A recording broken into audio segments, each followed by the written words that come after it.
Welcome to Moose Plays, everyone. I'm the Liquor Moose, and today we'll be going over my Week 4 match of Season 3 of the PDL. We're against Brad, who is the coach of the Baker's Dozen team. Brad's team has 5 fighting weaknesses, so Mega Lopunny seemed to be a pretty big shoe-in. Because of the 5 fighting weaknesses, and because Lopunny's coverage isn't that great, other than its stabs, we're only running stabs. We're running Return, High Jump Kick, Drain Punch, and Power Up Punch. Had to run Jolly this week because his team does have Weavile, which Adamant does not outspeed. So other than Lop, brought specially defensive Heatran with leftovers. Brad's team does have Circuitry, which Heatran was by far my best check to it, which he didn't bring it, but regardless.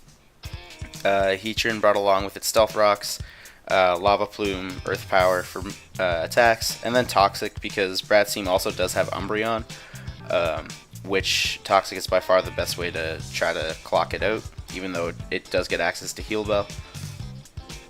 But Toxic is still good against the likes of Tangrowth and Slowbro. Another thing with Brad's team, he doesn't have Hazard Control at all, so Sticky Web's Galvantula was an auto-include. Running Focus Sash, so that way I can guarantee getting the Sticky Webs off. Other than Webs, we're running Thunder, Bug Buzz, and Volt Switch. Just to kind of Volt Switch is pretty obvious. That's one thing that I really missed from my team last year. I had a really good Volt Turn core. This year, a little bit weaker in that category. But Galvantula, I think, is well positioned for the match. Because Sticky Webs will be there, Swords Dance Haxorus absolutely dominates his team. Can easily OHKO most of his threats. I think the only one that I couldn't OHKO was a physically defensive Umbreon and then Gigalith. So because I needed to break Gigalith, I'm running Fightinium Z with Superpower.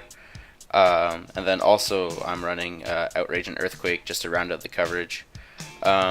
My physically defensive Mudsdale is by far the best check to Mega Medicham, which in turn does give it an okay answer to Pangoro. Running Earthquake in close combat for attacks, because once again he does have 5 fighting weaknesses. And then I'm running Toxic again for the same reasons as Heatran, just to be able to clock out his walls. And then I'm also bringing Protect, which is even more necessary in this match because Medicham often likes to run High Jump Kick. So Protect will stop that and then have Medicham deal 50% damage to itself. And then this slot we're running Assault Vest Kyurem.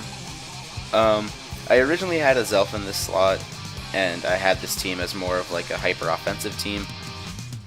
But then I realized I didn't really have a good check to his Greninja. So Assault Vest Kyurem is definitely the best bet for that. Assuming that he didn't bring Low Kick or Rock Slide and make him a physical set, which luckily he didn't. So getting into the match, we're just gonna go with we're gonna lead Galvantula to try to get at the Sticky Webs as quick as possible. But with his Greninja here, I realized that there's a possibility for Taunt, so I went into Kyurem just as my hard counter, and he does go for the Taunt. I'm perfectly fine with that though, because with Assault Vest I have to run 4 damaging attacks anyways. So he throws down a layer of Toxic Spikes. I get the okay to go Draco here, as it's a guarantee OHKO if he didn't have Sash. So he gets up the second layer of Toxic Spikes. I go for Shadow Ball here. I probably should have clicked Ice Beam just to keep Shadow Ball hidden from his 2 Psychic types that he did bring. He also has Delphox, so he does have quite a few Ghost and Dark type weaknesses. And so we went into Medicham. This is an easy click into Mudsdale here. As you see, Fake Out does not a lot, and then I get a defense boost out of it. So he's going to withdraw, as he sees Medicham doesn't do a whole lot to it, into Tangrowth. Predicting this switch out into either Tangrowth or Slowbro, I went for Toxic just to establish a clock. And with Tangrowth gone, I go into Galvantula because I figured he was going to knock off. And then also this gives me a perfect opportunity to set up the Sticky Web that I needed to. So here I'll go for the Sticky Webs, and then he reveals to have Earthquake, and then the Toxic will finish me off. A little unfortunate, but it's fine. So here I go into Kyurem. This is an easy Ice Beam for me, even though he does go into Slowbro here. This damage does reveal that he's physically defensive, not specially defensive. But this is where we're gonna see that I go for Shadow Ball here just to like get good damage off of this and not get a special attack drop from Draco Meteor. So this is where we're gonna see that Brad's Regenerator core is absolutely disgusting. Because he's going to spend a few turns going back and forth into Tangrowth and Slowbro. As I click Draco Meteor onto his Slowbro, because while Shadow Ball could have killed this, if he went into the likes of Pangoro, which does resist it, Draco Meteor would have hit that really hard. So unfortunately I get a special attack drop here. I go into Lopunny, thinking I can get a revenge kill on this, and even just like survive a knockoff. But he goes back into Slowbro, which as I found out was already physically defensive, and Lopunny can't really do a whole lot to it. So I go into Heatran here. My original plan was to set up Rocks, but then I actually got out here and realized that Rocks doesn't actually do a whole lot to the rest of his team, especially the Pangoro and the Medicham, which is like the big things left.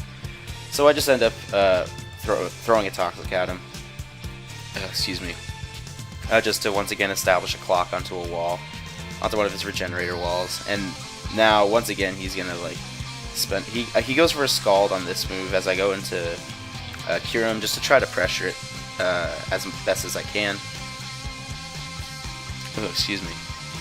But yeah, his Regenerator core is going to be disgusting, as you see. So Draco Meteor can't pick up the kill, and he does click Slack Off here.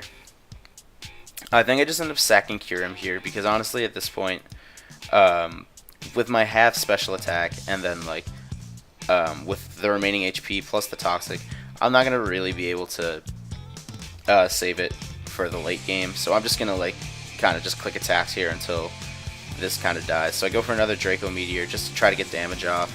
And then once again, Brad's Regenerator core is disgusting. He's going to switch back into Slowbro here. As I click, I believe, Shadow Ball. Or no, I clicked Ice Beam just to try to get damage off the Tangrowth. I do get a little bit lucky with the crit, but I don't really think it matters. As once Kyurem goes down, I'd go into Haxorus here. And I'm running Unnerve Haxorus this week because he doesn't have a Levitate Mon that Earthquake needs to hit. So I figured that I would just run Unnerve instead in case one of his Pokemon that are weak to any of his moves are carrying a Weakness Berry, so they can't eat it. So predicting a switch out here into Tangrowth, this is an easy Swords Dance click here. So now with Haxorus set up, it just wrecks his team. Outrage is an easy click here. Kills anything that he sends out, even if he does withdraw. Brad does make a misplay here. He should have gone into Medicham and faked out to stop Haxorus from attacking with Outrage, but he doesn't make that play, so Haxorus is just gonna keep getting Outrage kills.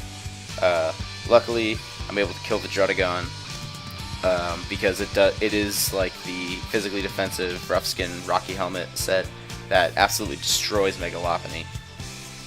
So here he does go back into Mega Medicham. So this is an easy click into Mudsdale just to resist the hit. I think I stay out here until Mudsdale dies. I think that's the plan. I do try to protect here. Just a scout for high jump kick in case he was going to go for it. He goes for Ice Punch instead, probably a little smarter on him. As after he sees that I protect, it's pretty safe for him to go to high jump kick again, which actually doesn't even get the KO, even at half health with 1 defense boost. Earthquake just to knock off some health, and then once again I try to go for protect in case he does go for high jump kick, but he does go into Pangoro here.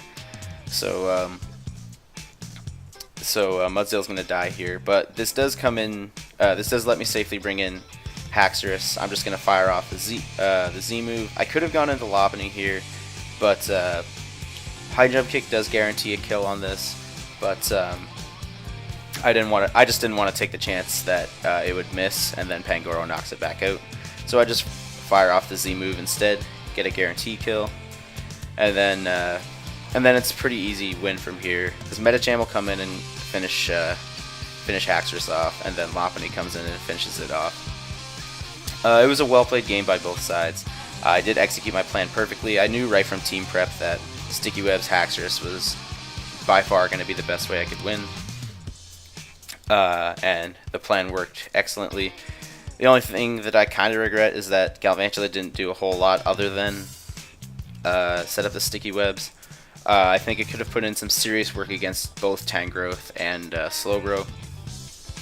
Made me realize that I needed either hazard removal this game or like hazard control, which I did consider bringing especially defensive Skarmory at first as my counter to Greninja, but then realized it doesn't do that well at countering the Hydro Pump set.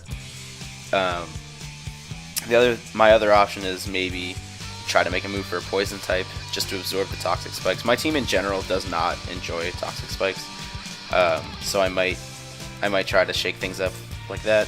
I'm not entirely sure yet. But yeah, that Regenerator core that Brad brought is disgusting. I've seen some other players bring it, but I've never played against it myself, not to this extent, and it is absolutely gross. But it is so good. I can definitely see why he went with it. But yeah, that was my Week 4 match. My Week 5 match is against Alex Wylinga, who's coach of the Belleville, or no, his username is Belleville Bays. His team is Tilsonburg Trubbish. He's the only player in the league that I have not beaten yet, like at all. So I'm really, really going to be going hard and prepping for that match. And luckily, up next is my reading week, so I have like a full entire week to fully prep for his team. So really looking forward to the match, and so keep your eye on the channel for that battle. And thanks for watching, and we'll see you next time.